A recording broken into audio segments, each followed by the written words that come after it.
కరూర్ తొక్కిసలాట ఘటనపైన సిబిఐ విచారణకు సుప్రీంకోర్టు ఆదేశించింది. సెప్టెంబర్ 27న టీవీకే పార్టీ అధ్యక్షుడు విజయ్ కరూర్లో నిర్వహించిన ప్రచార ర్యాలీలో తొక్కిసలాట జరిగింది. ఈ ఘటనలో 41 మంది ప్రాణాలు కోల్పోయారు. ఈ ఘటనపైన తమిళనాడు ప్రభుత్వం సిట్ దర్యాప్తునకు ఆదేశించింది. తమిళనాడు అధికారులే దర్యాప్తు చేయడంపైన టీవీకే అధ్యక్షుడు విజయ్ అభ్యంతరం తెలుపుతూ సుప్రీంకోర్టును ఆశ్రయించారు. సో మరిన్ని అప్డేట్స్ మా ప్రతినిధి గోపి అందిస్తారు. గోపి, సంధ్య, కరూరు తొక్కిసలాట పైన సుప్రీంకోర్టు సిబిఐకి దర్యాప్తుకు అనుమతిస్తూ కూడా ఉత్తర్వులు జారీ చేయడం జరిగింది. గత నెల 27న జరిగిన టీవీకే పార్టీకి సంబంధించిన సభలో విజయ్ ఆలస్యంగా వచ్చారు. ఆ తర్వాత ఒక్కసారిగా క్రౌడ్ పెరిగిపోవడంతో ఈ తొక్కిసలాట జరిగింది అనేది కూడా తెలంగాణ ప్రభుత్వం, తమిళనాడు ప్రభుత్వం చెప్పడం జరిగింది. అయితే ప్రస్తుతం తమిళనాడు గవర్నమెంటే ఈ యొక్క కేసును ఇన్వెస్టిగేషన్ చేస్తున్న ప్రక్రియలో విజయ్ దీనిపైన సుప్రీంకోర్టును ఆశ్రయించడం జరిగింది.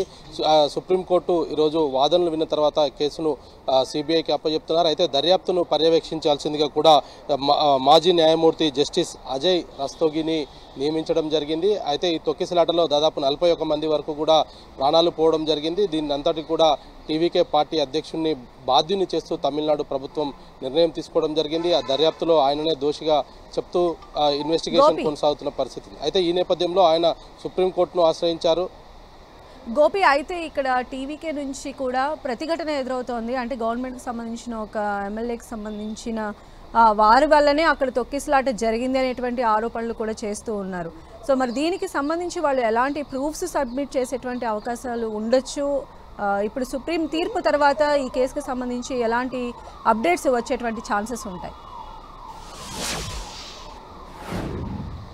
అయితే స్థానికంగా తమిళనాడు ప్రభుత్వం చేస్తున్న దర్యాప్తులో పారదర్శకత లేదు అనేది కూడా ఆయన ఈరోజు సుప్రీంకోర్టుకు విన్నవించడం జరిగింది. తమిళనాడు ప్రభుత్వం చేస్తున్న ఇన్వెస్టిగేషన్లో ప్రభుత్వానికి అనుకూలంగా ఇన్వెస్టిగేషన్ జరుపుతున్నారు అధికారులు, ఇది పారదర్శకంగా లేదు అనేది కూడా ఆయన ఈరోజు కోర్టుకు విన్నవించడం జరిగింది. అక్కడ జరిగిన ఫుటేజెస్ కావచ్చు, అక్కడ పబ్లిక్లు గ్యాదర్ అయిన తర్వాత పోలీసులు ఎందుకు అనుమతి ఎక్కువ మందిని రానిచ్చారు, పబ్లిక్ను కంట్రోల్ చేయడంలో వైఫల్యం చెందడం, ఇటువంటి అంశాలు ఏవి కూడా తమిళనాడు ప్రభుత్వం పట్టించుకోవట్లేదు, దర్యాప్తుకు ముందుకు వెళ్ళట్లేదు, ఏకపక్షంగా దర్యాప్తు కొనసాగుతుందనేది ఆయన ఈరోజు సుప్రీంకోర్టులో టీవీకే పార్టీ తరఫున న్యాయవాది వాదనలు వినిపించడం జరిగింది. అయితే ఇటు టీవీకే పార్టీ విజ్ఞప్తి మేరకు ప్రస్తుతం ఈ కేసును సిబిఐకి అప్పజెప్పారు. సిబిఐ దర్యాప్తును పర్యవేక్షించాల్సిందిగా కూడా రిటైర్డ్ జడ్జికి పర్యవేక్షణ అధికారాలు కూడా జారీ చేస్తూ ఈ ఉత్తర్వులు జారీ చేయడం జరిగింది. మొత్తానికి సిబిఐ మరి రేపటి నుండి ఇప్పటికే కేసుకు సంబంధించి ప్రాథమికంగా జరిగిన దర్యాప్తు రిపోర్టును కూడా తీసుకొని ఉంది. ఆ తర్వాత అక్కడి నుండి సిబిఐ తన దర్యాప్తును ప్రారంభించింది. అయితే టీవీకే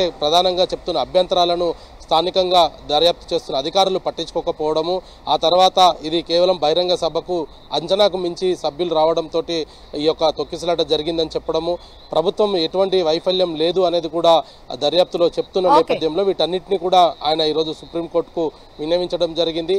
సుప్రీంకోర్టులో టీవీకే పార్టీకి వేసిన పిటిషన్కు అనుకూలంగానే సిబిఐ దర్యాప్తు చేయడం జరిగింది. స్థానిక తమిళనాడు పోలీసులే దర్యాప్తు చేస్తూ ఉండడంతో దీంట్లో పారదర్శకత లేదు అన్న వాదనలకే సుప్రీంకోర్టు మొగ్గు చూపింది. మొత్తానికి రేపటి నుండి సిబిఐ దర్యాప్తు అయితే ప్రారంభం కానుంది. రైట్ గోపి.